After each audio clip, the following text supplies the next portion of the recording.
Hello friends, welcome to our channel Razi Academy. आज से हम सब स्टार्ट करेंगे क्लास नाइन्थ के इंग्लिश को। और क्लास नाइन्थ के इंग्लिश के सभी चैप्टर को एक एक करके हम सब पढ़ेंगे। इससे पहले हम सब क्लास 4 से लेकर के क्लास 8 तक के इंग्लिश के प्रत्येक चैप्टर को कंप्लीट कर चुके हैं। यदि आप उस वीडियो को देखना चाहते हैं तो सभी का प्लेलिस्ट डिस्क्रिप्शन में है, आप वहां से जा कर के देख सकते हैं। तो चलिए हम सब स्टार्ट करते हैं। यह है पहला चैप्टर और इस चैप्टर का नाम है धर्म युद्ध। और इसको जो राइटर हैं, जो लेखक हैं, उनका नाम है अर्जुन देव चरण।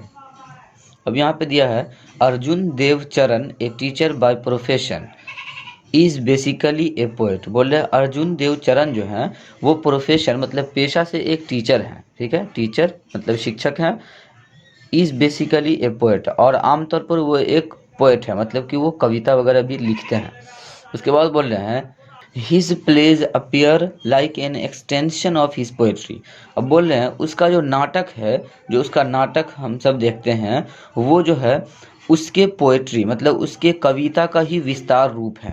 मतलब कि अपने पोएट्री को मतलब अपने कविता को ही वो विस्तार से नाटक में दिखाते हैं। तो बोल रहे his plays appear like an extension of his poetry. उसके बाद है the poet in him shows through his short crisp and pithy lines. अब बोल रहे हैं जो पोएट हैं वो जो कविता में शो करते हैं, दिखाते हैं, जाने जाते हैं हिज शॉर्ट, शॉर्ट मतलब छोटा, क्रिस्प एंड पीथी लाइन्स के लिए। शॉर्ट मतलब हो जाता है छोटा, क्रिस्प मतलब होता है स्पष्ट रूप से, मतलब कि वो जो भी कुछ लिखते हैं वो बहुत ही स्पष्ट रूप से लिखते हैं, साफ सुथरा लिखते हैं। और उसके बाद है फिर पीथी लाइन्स। पीथी लाइन्स का मतलब होता है सारोगर्भित शब्द या फिर ऐसा शब्द जिसका अर्थ पूरा साफ सुथरा निकले। तो बोल रहे हैं इस प्रकार के शब्दों के लिए वो जाने जाते हैं, short crisp and pithy lines. And the song of the chorus in his plays. और बोल रहे हैं उसका जो नाटक होता है वो एक सहगान के रूप में गाया जाता है। कोरस मतलब होता है सहगान। The song of the chorus in his plays. His first book of Rajasthani plays published in the late 70s। बोल रहे हैं इसका पहला बुक जो पब्लिश्ड हुआ था राजस्थानी नाटक के रूप में इन the late 70s। Late 70s मतलब कि 70 के दशक में, कहने का मतलब 1970 के दशक में इसका जो राजस्थानी प्लेज था वो एक बुक के रूप में प्रकाशित हुआ था, पब्लिश्ड हुआ था। उसके बाद है was received rather indifferently in the Rajasthani literary circle. और जब वो प्रकाशित हुआ तो उसको जो लोग देखे तो उसको बोल रहे हैं स्वीकार किया गया रेदर इनडिफरेंटली।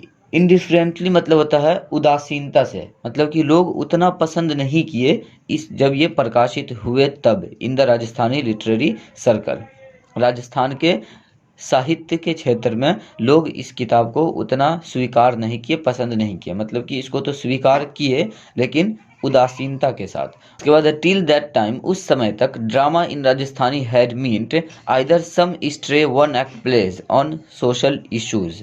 बोल रहे हैं कि उस समय तक, टिल दैट टाइम, जो राजस्थान में ड्रामा होता था उसका मतलब होता था either some stray one act plays. Stray मतलब होता है भटका हुआ, one act play on social issues. और ये जो होता था ड्रामा वो सोशल इश्यूज पर, मतलब कि सामाजिक मुद्दा होता था। जैसे कि लाइक यहाँ पे विडो रीमैरिज। विडो मतलब होता है विधवा और रीमैरिज मतलब होता है, मैरिज मतलब शादी करना, रीमैरिज मतलब कि दोबारा शादी करना। तो जो विधवा, विधवा मतलब कि जिसके पति का मृत्यु हो जाता है उसको विडो या फिर विधवा बोलते हैं। तो इस इशू पर नाटक वगैरह वहाँ चलते थे, विडो रीमैरिज। उसके बाद है डॉरिस। डॉरी मतलब होता है दहेज प्रथा, तो डॉरी सिस्टम भी वहाँ क्या होता था, नाटक चलता था, ईटीसी। उसके बाद वहाँ एक और प्रकार का नाटक चलता था और द फोक प्लेज, मतलब कि फोक प्लेज होते थे लोक नाटक, हम सब कह सकते हैं। फोक मतलब होता है लोक, प्लेज मतलब नाटक। और ये आधारित होता था based on historical and mythological theme. और ये जो नाटक आधारित होता था वो हिस्टोरिकल मतलब ऐतिहासिक और मैथोलॉजिकल मतलब कि पौराणिक थीम पर जो ये नाटक होता था। मतलब यहाँ पे दो प्रकार के नाटक वगैरह सब चलते थे, तो सोशल इश्यूज पर जैसे कि विडो रीमैरिज और डॉरी सिस्टम, और दूसरा फोक टेल होते थे ऐतिहासिक और पौराणिक आधारों पर। उसके बाद है a full length play on a contemporary theme was beyond conjecture. अब बोल रहे हैं एक जो ए फुल लेंथ प्ले मतलब कि एक पूरा नाटक on a contemporary theme, contemporary मतलब होता है समकालिक, तो समकालिक थीम पर वाज बियॉन्ड कंजेक्टर बोल रहे हैं वो कंजेक्टर मतलब होता है अनुमान, तो बोल रहे हैं अनुमान से भी आगे, बियॉन्ड मतलब होता है आगे, तो बोल रहे हैं A full length play on a contemporary theme was beyond conjecture. However, Arjun's arrival on the scene is significant. बोल रहे हैं इसीलिए अर्जुन अर्जुन मतलब कि अर्जुन देव चरण जो हैं उसका जो आगमन होता है राजस्थानी साहित्य के क्षेत्र में वो बोल रहे हैं on the scene is significant. Significant मतलब होता है महत्वपूर्ण। तो अर्जुन का जो अराइवल है राजस्थान के साहित्य के क्षेत्र में वो तो महत्व बोल रहे हैं significant, not only in term of dramatic literature, बोल रहे हैं महत्वपूर्ण है न कि सिर्फ ड्रामा के क्षेत्र में in the term of dramatic literature but also of modern theatre, बल्कि आधुनिक थिएटर में भी, आधुनिक नाटक घरों के लिए भी ये बहुत ही ज़्यादा मायने रखता है। Also of modern theatre. उसके बाद है अर्जुन देव्स प्लेज इंक्लूड, अर्जुन देव के कुछ नाटक में शामिल है, यहाँ पे कुछ नाम दे दिया गया है, यहाँ पे लिखा हुआ है 2 नाटक आजरा, ग्वारी एंड संकारियो, बोल महरी मछली कित्तोक पानी, धर्मयुद्ध एंड मुगाती गाथा। तो ये उसके कुछ प्लेज के नाम हैं। चलिए हम सब आगे देखते हैं। अब यहाँ पे Dharmayudh is the story of Padma a young girl, बोल रहे हैं ये जो धर्मयुद्ध जो स्टोरी है, Dharmayudh is the story of Padma a young girl educated through scriptures like the Ramayana the Mahabharata etc. बोल रहे हैं यह जो स्टोरी है धर्मयुद्ध, यह स्टोरी है पद्मा की, is the story of Padma a young girl, जो कि एक यंग लड़की है, एजुकेटेड थ्रू स्क्रिप्चर, जो कि एजुकेटेड है शिक्षित है, थ्रू स्क्रिप्चर्स, स्क्रिप्चर्स मतलब होता है लिखित तौर पर, like Ramayana and the Mahabharata ETC, मतलब कि और ये जो कहानी दिया गया है वो रामायण और महाभारत के लिखित तौर पे वहाँ से इसको लिया गया है, like the Ramayana the Mahabharata ETC. उसके बाद बोल रहे हैं शी फील्स अग्रीव्ड, वह महसूस करती है, शी फील्स अग्रीव्ड मतलब कि बहुत ही दुखद खुद को महसूस करती है, अग्रीव मतलब दुखद महसूस करना, तो एंड एजिटेटेड और बहुत ही ज़्यादा उत्तेजित महसूस करती है, by the uncharitably orthodox attitude of the society towards women, तो वो खुद को बहुत ही दुखद और उत्तेजित महसूस करती है, क्यों, सोसाइटी के अनचैरिटेबली ऑर्थोडॉक्स, अनचैरिटेबली ऑर्थोडॉक्स का मतलब होता है हृदयी रूप से कट्टरपंथी या फिर रूढ़िवादी, तो सोसाइटी का वुमेन महिलाओं के लिए जो बहुत ही ज़्यादा निर्दयीपन और कट्टरपंथी है, इस बात से वो बहुत ही दुखद महसूस करती है और बहुत ही ज़्यादा चिंताजनक खुद को महसूस करती है। She feels aggrieved and agitated by the uncharitably orthodox attitude of the society towards women.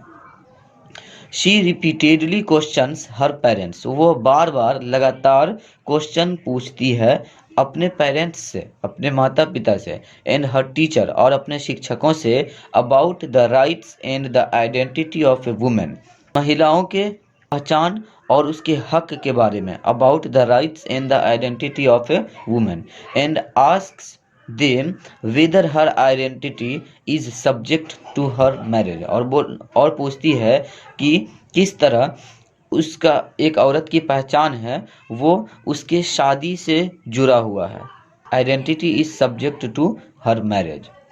इस स्टोरी में हम सब पद्मा के बारे में पढ़ेंगे। यहाँ पे क्वेश्चन दिया है, बोल रहे हैं work in small groups and discuss the following, बोल रहे हैं एक छोटे से ग्रुप बना करके यहाँ पे जो क्वेश्चन दिया इसको चर्चा करना है। तो चलिए हम सब क्वेश्चन को पढ़ लेते हैं। यहाँ पे दिया what forms the identity of a women the society, बोल रहे हैं सोसाइटी में, इन द सोसाइटी, सोसाइटी में, समाज में औरत के पहचान का, औरत के आइडेंटिटी का कौन सा फॉर्म है, what form the identity of a woman in the society. दूसरा क्वेश्चन है how is marriage related to the identity of a woman, बोल रहे हैं कि किस तरह से औरतों का जो पहचान है वो उसके शादी से रिलेटेड है, उसके शादी से संबंधित है या उसके शादी से जुड़ा हुआ है। चलिए हम सब चैप्टर स्टार्ट करते हैं। यहाँ पे दिया है, आप इन दोनों क्वेश्चन को अपने एक साथियों के ग्रुप में इन दोनों क्वेश्चन को चर्चा कर सकते हैं। उसके बाद है धर्मयुद्ध। यहाँ पे अब पद्मा पूछती है, Padma, mother what is the identity of a woman. Padma पूछ रही है अपनी माँ से, मदर, माँ, एक औरत की पहचान क्या है। What is the identity of a woman, एक औरत की पहचान क्या है। तो उसकी माँ जवाब देती है, why do you ask that, तुम ऐसा क्यों पूछती हो। Why do you ask that, why मतलब क्यों, आस्क मतलब पूछना, why do you ask that मतलब कि तुम ऐसा क्यों पूछ रही हो। इसकी माँ जवाब देती है। पद्मा पूछती है, Padma, how am I different from others, मैं किस तरह से दूसरों से अलग हूँ।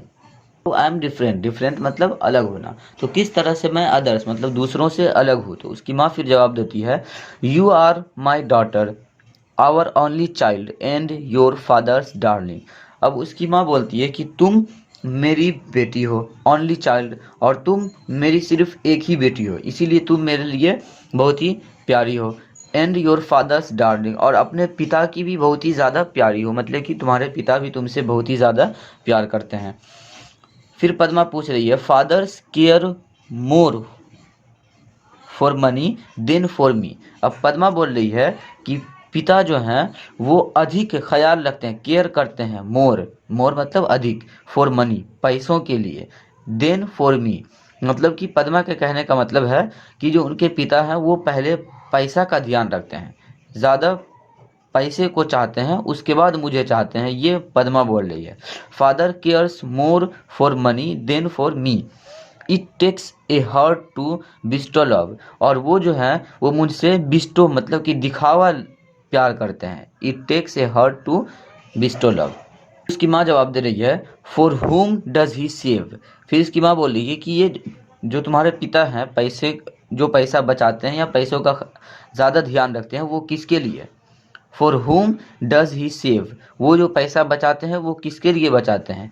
He does all this only for your sake, वो जो भी पैसा का ख्याल रखते हैं या जो भी कुछ करते हैं वो सिर्फ और सिर्फ तुम्हारे ज़रूरत के लिए। He does all this only for your sake, सिर्फ और सिर्फ तुम्हारे ज़रूरत के लिए। सेफ, सेक मतलब होता है तुम्हारे लिए या खातिर, तो मतलब कि तुम्हारे ज़रूरत के लिए या तुम्हारे खातिर। उसके बाद है, you shouldn't think that I have no heart, तुम्हें ऐसा नहीं सोचना चाहिए कि मेरे पास दिल नहीं है, मैं दिखावा प्यार करती हूँ। You shouldn't think that I have no heart. फिर पद्मा बोल रही है, but I didn't say it of you. फिर पद्मा बोलती है कि मैंने यह बात आपके बारे में नहीं कहा, but I didn't say it of you. फिर उसकी माँ जवाब देती है, I am not in any way different from him, मैं किसी भी तरह से उससे अलग नहीं हूँ। I am not in any way, मैं किसी भी तरीके से अलग नहीं हूँ, फ्रॉम हिम, उससे मतलब कि अपने पति से। पद्मा की माँ अपने पति के बारे में बोल रही है कि मैं किसी भी तरह से उनसे अलग नहीं हूँ। My identity is linked with his, बोल रही है कि मेरा जो पहचान है वो उनसे लिंक है, उससे जुड़ा हुआ है, मतलब कि अपने पति के बारे में बोल रही है कि मेरी जो पहचान है वो उनसे जुड़ा हुआ, लिंक्ड है। And I cherish the bond, मैंने एक बॉन्ड बनाया है। I cherish the bond, cherish मतलब होता है संजोना, मतलब कि मैं एक गहरा संबंध के साथ एक अपने पहचान को उसके साथ संजो करके रखा हूँ, ये उसकी माँ बोल रही है। और इतना बात होता है, इंटर्स पद्मास फादर, तो पद्मा के पिता जो है वो प्रवेश करते हैं, इंटर करते हैं। फिर उसके पिता फादर बोल रहे हैं, what is this talk about the bond Padma's mother. फिर उनके जो पिता हैं वो पूछते हैं पद्मास मदर से, मतलब पद्मा की माँ से, what is this talk about the bond, मतलब कि किस बॉन्ड के बारे में बात हो रही है। What is this talk about the bond. फिर माँ बोलती है, here is your father, ask him whatever you want to know. तो पद्मा की माँ बोलती है कि तुम्हारे पिता यहाँ है, here is your father, ask him, उससे पूछ लो, whatever you want to know, जो कुछ भी तुम उनसे पूछना चाहती हो या जो कुछ भी जानना चाहती हो। नो मतलब होता है जानना, तो जो कुछ भी तुम जानना चाहती हो वो अपने पिता से पूछ लो। फिर फादर बोलते हैं व्हाट्स माई चाइल्ड, क्या हुआ मेरे बच्चे, व्हाट्स इट माई चाइल्ड। फिर माँ बोलती है she wants to know what is the identity of a woman. उसकी माँ बोल रही है कि ये जानना चाहती है, पद्मा के बारे में बोल रही है कि पद्मा जानना चाहती है कि एक औरत की पहचान क्या है, what is the identity of a woman. Padma के पिता बोल रहे हैं you will know it dear when you are married, तुम इसे जान जाओगी डियर यू आर मैरिड, जब तुम्हारा शादी हो जाएगा, जब तुम शादीशुदा हो जाओगी तब। You will know it dear when you are married. फिर पद्मा बोल रही है does marriage lend identity to a woman, क्या जो शादी है वो एक औरत की पहचान को कर्ज लेकर के रखे हुआ है, मतलब कि उसके एक औरत के जो पहचान है वो उसके शादी से ही छुपा हुआ है। Does marriage lend identity to a woman. तो उसकी माँ बोलती है what is a woman without a husband.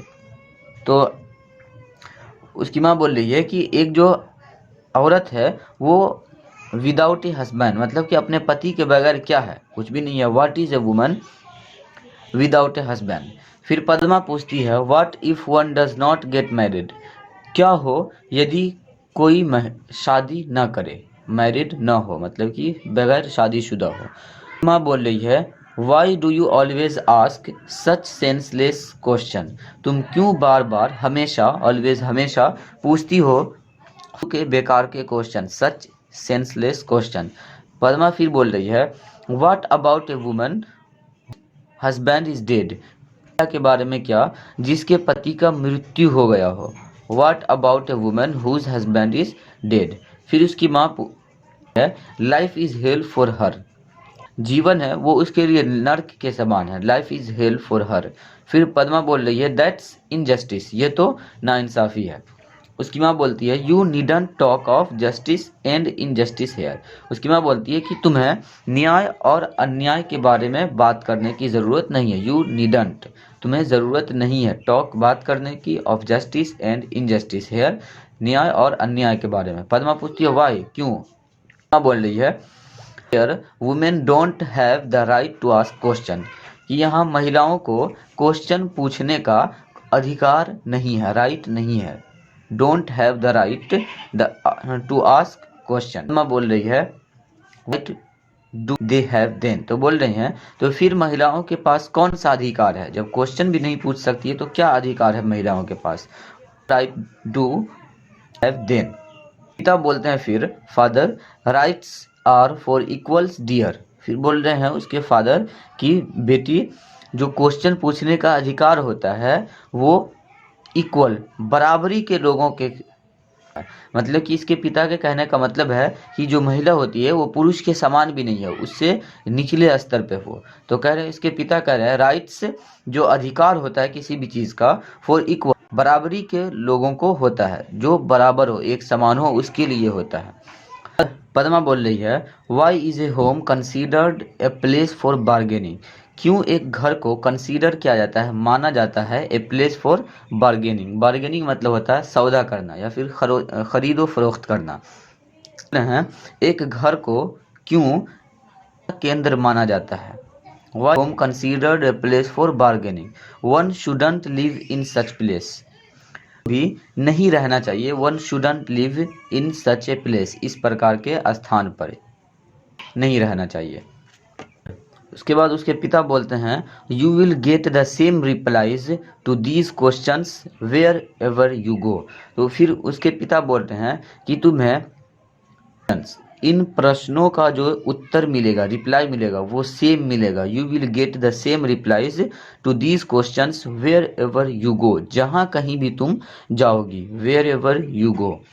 फिर पद्मा बोल रही है but the identity of a woman is the identity of the human race, कि एक औरत की जो पहचान है वो एक मानव जाति की पहचान है, ऑफ द ह्यूमन रेस, मतलब कि के बगैर है वो आगे नहीं बढ़ सकता है। तो पद्मा बोल रही है but the identity of a woman is the identity of the human race, a society shuns women. बोल रहे हैं कि एक जो सोसाइटी है, समाज है, वो कुछ भी नहीं है महिलाओं के बगैर।